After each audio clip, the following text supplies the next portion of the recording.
क्या आपने कभी नोटिस किया है कि आजकल लोग पहले से ज़्यादा हेल्दी दिखने की कोशिश कर रहे हैं, लेकिन अंदर से पहले से ज़्यादा बीमार है? कोई कहता है कैल्शियम लो, कोई आयरन, कोई सीड्स, कोई सुपर फूड, और इसी भीड़ में एक चीज़ है जो हर घर में सालों से मौजूद है, काला तिल। लेकिन सवाल ये है कि अगर काला तिल इतना ही फायदेमंद है, तो फिर इसे खाने वाले इतने लोग गैस, जलन, कब्ज, पाइल्स और कमजोरी की शिकायत क्यों करते हैं? आज मैं आपको बताने वाला हूँ काला तिल की वो सच्चाई जो शायद आपने पहले कभी नहीं सुनी, और वो सच्चाई सीधी जुड़ी है आपके गट से। ज़्यादातर लोग काला तिल को सिर्फ हड्डियों से जोड़ कर देखते हैं। इसमें कैल्शियम है, जॉइंट्स के लिए अच्छा है, ताकत देता है। ये बात आधी सच्ची है। पूरी सच्चाई ये है कि काला तिल का असर हड्डियों से पहले आपके पाचन तंत्र पर पड़ता है। अगर आपका गट मजबूत है तो काला तिल दवा की तरह काम करता है, लेकिन अगर आपका गट कमज़ोर है तो वही काला तिल बोझ बन जाता है। यही वजह है कि एक ही घर में एक व्यक्ति को तिल से फायदा होता है और दूसरे को नुकसान। अब जरा अपने शरीर की हालत को ईमानदारी से देखिए। क्या आपको सुबह पेट साफ होने में दिक्कत होती है? क्या खाना खाने के बाद भारीपन, गैस या जलन रहती है? क्या बिना वजह थकान महसूस होती है? अगर हाँ, तो समझ लीजिए कि आपकी समस्या सिर्फ न्यूट्रिशन की नहीं, बल्कि एब्जॉर्प्शन की है, और एब्जॉर्प्शन का सीधा रिश्ता गट से है। काला तिल एक डेंस सीड है, यानी भारी बीज। इसमें हेल्दी फैट्स, मिनरल्स और बायो एक्टिव कंपाउंड्स होते हैं, लेकिन ये सब तभी फायदा देंगे जब गट उन्हें संभालने के लिए तैयार हो। काला तिल की तासीर गर्म होती है। गर्म तासीर का मतलब ये नहीं कि वो खराब है, बल्कि इसका मतलब ये है कि वो शरीर की डाइजेस्टिव फायर को तेज करता है, ब्लड सर्कुलेशन करता है और मेटाबॉलिज्म को स्टिमुलेट करता है। लेकिन सोचिए, अगर पेट में पहले से ही जलन, एसिड इम्बैलेंस है या आंतों में सूजन है, तो आग पर आग डालने से क्या होगा? यही वजह है कि बहुत से लोग काला तिल खाने के बाद कहते हैं, भाई मुझे सूट नहीं करता। असल में तिल ने नहीं, आपकी गट कंडीशन ने मना किया है। एक और बड़ी गलती जो लोग करते हैं वो ये है कि काला तिल को कच्चा चबाकर खा लेते हैं। कच्चे तिल में फाइटिक एसिड होता है जो मिनरल्स के एब्जॉर्प्शन को रोक सकता है, खासकर तब जब गट कमज़ोर हो। सही डाइजेशन ना होने पर ये तिल पेट में फर्मेंट होते हैं, गैस बनाते हैं और ब्लोटिंग पैदा करते हैं। यही कारण है कि कब्ज वाले लोगों में कभी कभी तिल उल्टा असर करता है। अब बात करते हैं उस हिस्से की जो कम लोग समझते हैं, गट बैक्टीरिया। आज की नई रिसर्च ये साफ दिखा रही है कि हमारा शरीर सिर्फ हम नहीं है, बल्कि हमारे अंदर रहने वाले अरबों बैक्टीरिया भी हैं।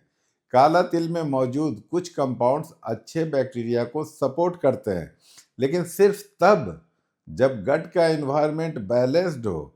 अगर गट पहले से डिस्टर्ब है तो वही कंपाउंड्स इम्बैलेंस को और बढ़ा सकते हैं। यानी काला तिल एक तरह से मिरर की तरह काम करता है। गट जैसा होगा, असर वैसा ही होगा। महिलाओं में काला तिल को हार्मोनल बैलेंस से जोड़ा जाता है। पीएमएस, इर्रेगुलर पीरियड्स, मेनोपॉज, इन सब में काला तिल मदद कर सकता है, लेकिन हार्मोन रेगुलेशन भी गट से जुड़ा है। अगर गट इन्फ्लेम्ड है तो हार्मोन्स का रिदम बिगड़ता है। पुरुषों में काला तिल को ताकत और वाइटलिटी से जोड़ा जाता है, लेकिन अगर डाइजेशन कमज़ोर है तो वही तिल लेथार्जी और हेवीनेस दे सकता है। अब जरा इस सवाल पर रुकिए, अगर काला तिल इतना पावरफुल है तो क्या ये सबके लिए है? जवाब है नहीं, जब तक तरीका सही नहीं हो। अगर किसी को क्रोनिक एसिडिटी है, बार बार मुंह में छाले होते हैं, पाइल्स या फिसर की प्रॉब्लम है, आईबीएस डी है या लीवर स्लगिश है, तो काला तिल सीधे सीधे खाना उनके लिए जोखिम भरा हो सकता है। इसका मतलब ये नहीं कि वो कभी तिल नहीं खा सकते, बल्कि इसका मतलब यह है कि पहले गट को समझना और तैयार करना ज़रूरी है। आज न्यूट्रिशन की सबसे बड़ी समस्या ये है कि लोग फूड को कंटेक्स्ट से बाहर खा रहे हैं। हर किसी के लिए सेम रूल नहीं होता। काला तिल भी एक्सेप्शन नहीं है। सही गट में ये bone strength, joint lubrication, skin glow और एनर्जी देता है। गलत गट में ये गैस, जलन और फ्रस्ट्रेशन।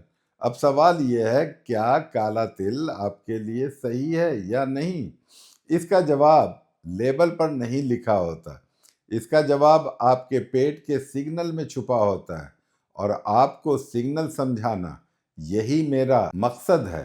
कब खाना है, कितना खाना है, किसके साथ खाना है और किन लोगों को बिल्कुल अवॉइड करना है। अगर आप अब तक सोच रहे थे कि आपकी हेल्थ प्रॉब्लम्स रैंडम है, तो यहीं रुकिए, क्योंकि कहानी अभी ख़त्म नहीं हुई है। अब तक आपने ये समझ लिया होगा कि काला तिल कोई साधारण बीज नहीं है, बल्कि एक ऐसा फूड है जो या तो आपकी सेहत को नई दिशा दे सकता है, या फिर आपकी पुरानी समस्याओं को और गहरा सकता है। फर्क सिर्फ एक बात से पड़ता है, इस्तेमाल का तरीका। आज की सबसे बड़ी गलती यही है कि लोग क्या खाना है तो जानना चाहते हैं, लेकिन कब, कितना और कैसे खाना है को बिल्कुल नज़रअंदाज कर देते हैं। और काला तिल ऐसे फूड्स में से है जो इस गलती को कभी माफ़ नहीं करता। सबसे पहले बात करते हैं टाइमिंग की, क्योंकि यहीं से आधे लोगों की परेशानी शुरू हो जाती है। बहुत से लोग सुबह उठते ही सोचते हैं कि खाली पेट कुछ भी हेल्दी खा लिया जाए, सीड्स, ड्राई फ्रूट्स या काला तिल। लेकिन सच्चाई ये है कि सुबह का समय गट के लिए सबसे ज़्यादा सेंसिटिव होता है। रात भर की फास्टिंग के बाद गट की लाइनिंग थोड़ी रिएक्टिव रहती है। ऐसे में गर्म तासीर वाला काला तिल अगर खाली पेट चला गया, तो वो डाइजेस्टिव सिस्टम को सपोर्ट करने के बजाय इरिटेट करने लगता है। यही वजह है कि कई लोग कहते हैं, मैंने तिल खाया और पेट में जलन शुरू हो गई। असल में गलती तिल की नहीं, टाइमिंग की होती है।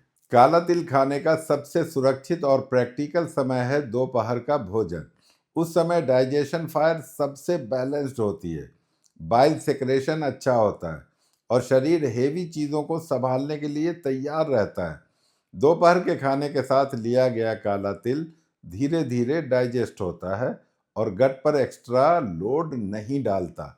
अगर कोई व्यक्ति बहुत एक्टिव लाइफ स्टाइल जीता है, फिजिकल वर्क करता है, तो वो दोपहर में काला तिल बेहतर टॉलरेट कर सकता है।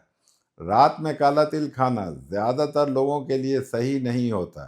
इसकी गर्म तासीर डाइजेशन को डिस्टर्ब कर सकती है, जिससे नींद में बेचैनी, भारीपन या सुबह पेट साफ न होने की समस्या हो सकती है। खासकर जिन लोगों को पहले से इंसोम्निया, एंग्जायटी या एसिड रिफ्लक्स रहता है, उनके लिए रात का तिल समस्या को बढ़ा सकता है। इसलिए याद रखिए, काला तिल और रात का समय ज़्यादातर मामलों में अच्छा कॉम्बिनेशन नहीं है। अब आते हैं मात्रा पे। यहाँ एक बहुत कड़वी लेकिन ज़रूरी सच्चाई समझनी होगी। सीड्स हेल्दी होते हैं, लेकिन अनलिमिटेड नहीं। काला तिल में कंसंट्रेटेड फैट्स, मिनरल्स और बायोएक्टिव कंपाउंड्स होते हैं।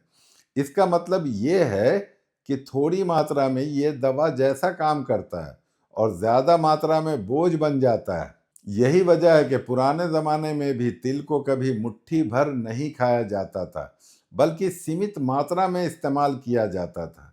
अगर आप पहली बार या लंबे समय बाद काला तिल शुरू कर रहे हैं, तो आधा चम्मच से ज़्यादा बिल्कुल नहीं। कई लोग यही गलती कर देते हैं कि पहले दिन ही 1-2 चम्मच खा लेते हैं और फिर कहते हैं कि पेट खराब हो गया। गट को किसी भी नए फूड के साथ अडेप्ट करने का समय चाहिए। अगर आधा चम्मच लेने के बाद 3-4 दिन तक पेट हल्का रहता है, गैस नहीं बनती, जलन नहीं होती, तभी आप इसे धीरे धीरे 1 चम्मच तक बढ़ा सकते हैं। इससे ज़्यादा मात्रा सिर्फ स्पेसिफिक ज़रूरतों में, और वो भी समझदारी के साथ ही ठीक रहती है। अब बात करते हैं सबसे अहम हिस्से की, काला तिल खाने का सही तरीका। यही वो जगह है जहां 90% लोग गलती करते हैं। सबसे कॉमन गलती है काला तिल कच्चा चबाकर खा लेना। कच्चे तिल में फाइटिक एसिड और कम्प्लेक्स स्ट्रक्चर होता है, जो कमज़ोर गट में डाइजेशन को मुश्किल बना देता है। नतीजा गैस, ब्लोटिंग और भारीपन। सबसे गट फ्रेंडली तरीका है भिगोना। रात में 1 चम्मच से कम काला तिल पानी में भिगो दें। भिगोने से तिल नरम हो जाते हैं, फैटिक एसिड कम होता है और डाइजेशन आसान हो जाता है। सुबह उन तिलों को अच्छे से चबाकर या हल्का पीस कर दोपहर के भोजन के साथ लेना सबसे सुरक्षित तरीका है। इस तरीके से तिल गट पर हमला नहीं करता, बल्कि धीरे धीरे एब्जॉर्ब होता है। दूसरा अच्छा तरीका है हल्का भूनना। बहुत ज़्यादा तेज़ आंच पर भूनने से न्यूट्रिएंट्स नष्ट हो सकते हैं, लेकिन हल्की आंच पर भुना हुआ तिल डाइजेशन को सपोर्ट करता है। आप इसे सब्जी, दाल या चटनी में मिला सकते हैं। इससे गट को शॉक नहीं लगता और तिल भोजन का हिस्सा बनकर काम करता है। कुछ लोग काला तिल गुड़ के साथ खाना पसंद करते हैं। ये कॉम्बिनेशन खासकर सर्दियों में जॉइंट पेन और कमज़ोरी में फ़ायदेमंद हो सकता है। लेकिन यहाँ भी सावधानी ज़रूरी है। जिन लोगों को डायबिटीज़, फैटी लीवर या सीवियर एसिडिटी है, उन्हें ये कॉम्बिनेशन सीमित मात्रा में या अवॉइड करना चाहिए, क्योंकि गुड़ और तिल दोनों हेवी होते हैं और गट पर एक्स्ट्रा लोड डाल सकते हैं। अब बात करते हैं उस सवाल की जो बहुत कम लोग पूछते हैं, किसे काला तिल नहीं खाना चाहिए। ये समझना बहुत ज़रूरी है, क्योंकि हर हेल्दी चीज़ हर समय हर किसी के लिए नहीं होती। अगर आपको एक्टिव पाइल्स या फीसर है, खासकर ब्लीडिंग के साथ, तो उस समय काला तिल अवॉइड करना बेहतर है। इसकी गर्म तासीर इरिटेशन बढ़ा सकती है। अगर आपको सीवियर एसिडिटी, चेस्ट बर्न या बार बार मुंह में छाले होते हैं, तो काला तिल बिना गट प्रिपरेशन के समस्या बढ़ा सकता है। अगर किसी को IBS-D यानी बार बार लूज मोशन की प्रॉब्लम है, तो काला तिल डाइजेशन को और डिस्टर्ब कर सकता है। फीवर या बड़ी इन्फ्लेमेशन के दौरान भी तिल अवॉइड करना बेहतर रहेगा। प्रेगनेंसी में काला तिल को लेकर सबसे ज़्यादा कंफ्यूजन रहता है। यहाँ एक बैलेंस्ड बात समझिए। काला तिल अपने आप में पॉइजन नहीं है, लेकिन रोज़ाना और ज़्यादा मात्रा में बिना गाइडेंस के लेना सही भी नहीं है। प्रेगनेंसी में गट और हार्मोन्स दोनों सेंसिटिव होते हैं, इसलिए किसी भी गर्म तासीर वाले फूड को रेगुलर हैबिट बनाने से पहले ये समझना ज़रूरी है। अब एक बहुत ज़रूरी कॉन्सेप्ट समझिए जिसे लोग अक्सर इग्नोर कर देते हैं, और वो है गट प्रिपरेशन। काला तिल तब सबसे अच्छा काम करता है जब गट शांत और स्टेबल हो। अगर आपका पेट पहले से ही भारी रहता है, सुबह साफ नहीं होता, गैस अटकी रहती है, तो सीधे तिल जोड़ना समस्या को एम्पलीफाई करना है। ऐसे में पहले गट को स्मूथ और शांत करना ज़रूरी है, फिर तिल को धीरे धीरे शामिल करें। आजकल लोग सप्लीमेंट्स और सुपर फूड से जल्दी रिजल्ट चाहते हैं, लेकिन शरीर स्लो और लॉजिकल तरीके से काम करता है। गट को समय चाहिए। अगर आप शरीर के सिग्नल को इग्नोर करेंगे, तो चाहे कितना भी अच्छा हो, अच्छा से अच्छा फूड क्यों ना हो, वो फायदा नहीं देगा। अगर आप बिना समझे हर ट्रेंड फॉलो करते रहेंगे, कभी सीड्स, कभी पाउडर, कभी कैप्सूल, तो आपकी हेल्थ कभी स्टेबल नहीं होगी। असली अवेयरनेस ये नहीं है कि कौन सा फूड फेमस है, बल्कि ये है कि आपका शरीर क्या एक्सेप्ट करता है, कब एक्सेप्ट करता है और कितनी मात्रा में एक्सेप्ट करता है।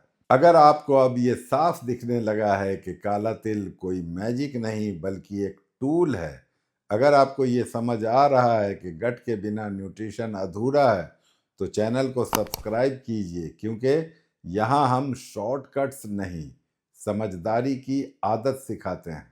कमेंट में ज़रूर बताइए, आपने कभी काला तिल खाकर क्या महसूस किया? फ़ायदा, नुकसान या कन्फ्यूज़न? आपका एक्सपीरियंस किसी और के लिए रास्ता खोल सकता है। वीडियो पसंद आया हो तो लाइक करें, अपने दोस्तों और परिवार के लोगों को शेयर करें, और हमेशा याद रखिए, नॉलेज ही प्रिवेंशन है और प्रिवेंशन ही है बेस्ट इलाज। स्वस्थ रहें, खुश रहें, मुस्कुराते रहें।